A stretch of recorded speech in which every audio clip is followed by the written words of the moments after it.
The story continues with Scar almost getting what she truly wanted done with her avocado. Instead, Rabbit runs away called to duty, so she demolishes the room with her intense fire powers.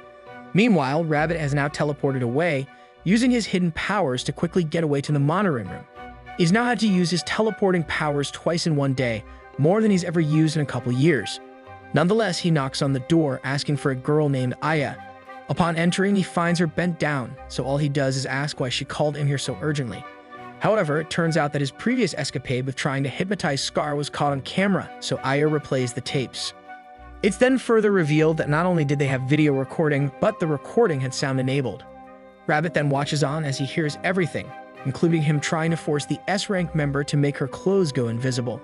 As such, all Rabbit can do is stand there, petrified that his weirder self is about to get exposed. Unfortunately for him, Aya is also an S-rank member capable of destroying him in mere seconds if she wishes, but she just stands there, bent over. Personally, this would all make sense if his name was Ben, but it's not. Anyways, the time of reckoning is about to happen as the bent-over Aya says his real name instead of his nickname. But then the Sussy Nation attack quickly, as Aya turns around only to say that he's very bold while simultaneously looking like she wants it. She then follows up her facial expression by just uttering the words, "cute." A flashback then occurs showcasing the tremendous healing powers of the S-rank Aya. She's loved by pretty much everyone, including all guild members and every community she interacts with. She's always volunteering to help the community while also donating her entire paycheck.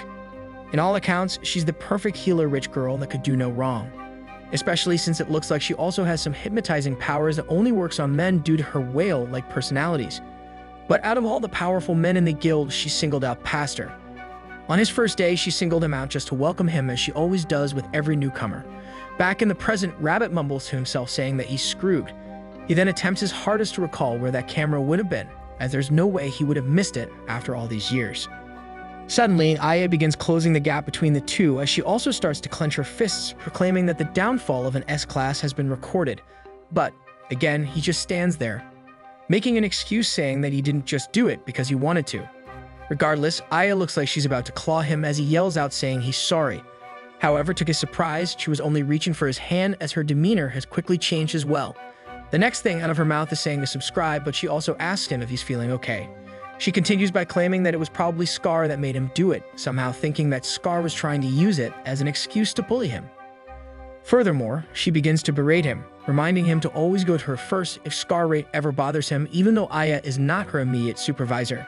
Confused and dumbfounded, Rabbit thanks her for noticing. Meanwhile, Aya traps his right hand in between her watermelons. In the end, she puckers up like a white girl doing a selfie and proceeds to give him a hug, watermelons first of course. While hugging him, she hopes that she won't have a hard time being bullied anymore, because to her, he's more precious than anyone else in the world. She then looks up looking hypnotized, telling him to never hold back anything from her as she's going to go and erase the footage. Now Rabbit has again escaped his seeming demise without him even lifting a finger, but something else is beginning to lift off as she's hugging him below the waist. Truly a master of her watermelons, thus he begins to panic as he can't stop his power from lifting off. Since he's on the verge of powering up, he tries to meditate and also attempts thinking about mountains to keep him calm. In his meditating world, his excitement is slowly subsiding, and luckily for him, he's able to enter his serene state. But the Sussy Nation attacked again as Aya invades his world with clothes totally missing. She ends up trying to attack him with a full display of no holding back. As such, he snaps back to the real world, quickly forcing Aya away from him, since he can't hold on any longer. Pastor then alerts her, claiming that he has urgent business to attend to, so he got to go. Before she could even say goodbye, he uses his hidden teleportation skill once again. Once left alone, Aya looks down in anger, as she begins to whisper the name Scar rate in jealousy. Dark energy starts to flow out of her, as she insults Scar, thinking to herself, why would Scar ever try to flirt with him first? Aya then reveals the fact that the S-rank group of girls have previously agreed to share him between each S-class, but now she's breaking the treaty. Thus, Aya continues to seethe in anger, claiming that she would have won him first as she repeatedly chants his name. In the end, she screams that Pastor is hers while simultaneously cracking the ground with a single stomp from her right foot. She then scoffs at herself being so petty, so she becomes a chibi. Regardless, she returns to her usual self, hoping that no one heard her yell or heard the ground break from her stomp. As such, she quickly uses her powers to restore the room back to its original undamaged self. Moments after completing the full restoration, she becomes thirsty as she once again thinks of Rabbit. This time, however, she cosplays as Sussy Baka as she starts to attend playtime hours with herself. Apparently, she got so into it that some leftover traces of lightning from Rabbit's teleportation skill was able to help her reach the climax of the mountain. Anyways, this crazy girl finishes as she brings her fingers towards the monitors, claiming she'll make Rabbit hers eventually. Meanwhile, Rabbit discovers himself on the ground after hurriedly teleporting away, saying that it was totally a close call as things would have been a sticky situation. He then whipped out his phone, claiming that Aya is right after all, as he needs to close things with Scar. Suddenly, fiery flames barely shave his head as he was too slow to dodge the surprise attack.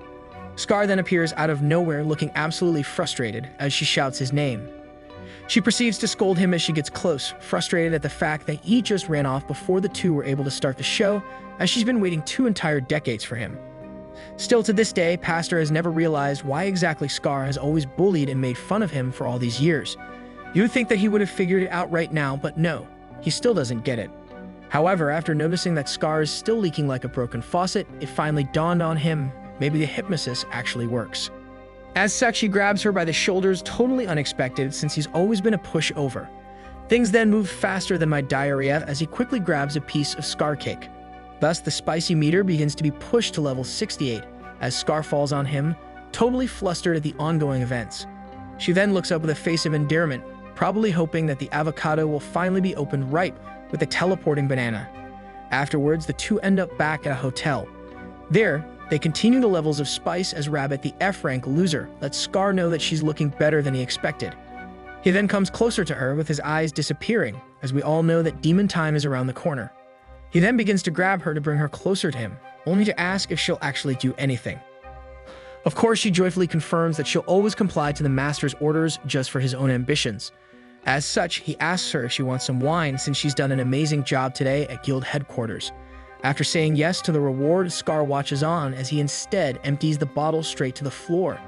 Now, totally confused to why he's waiting such an expensive bottle, she asks what's exactly happening. So he orders her to finish the spilled drink. Initially, Scar is clearly hesitant, as she makes an excuse that the floor is dirty, which is true. However, Rabbit repeats the same command, ordering her to finish it off the ground.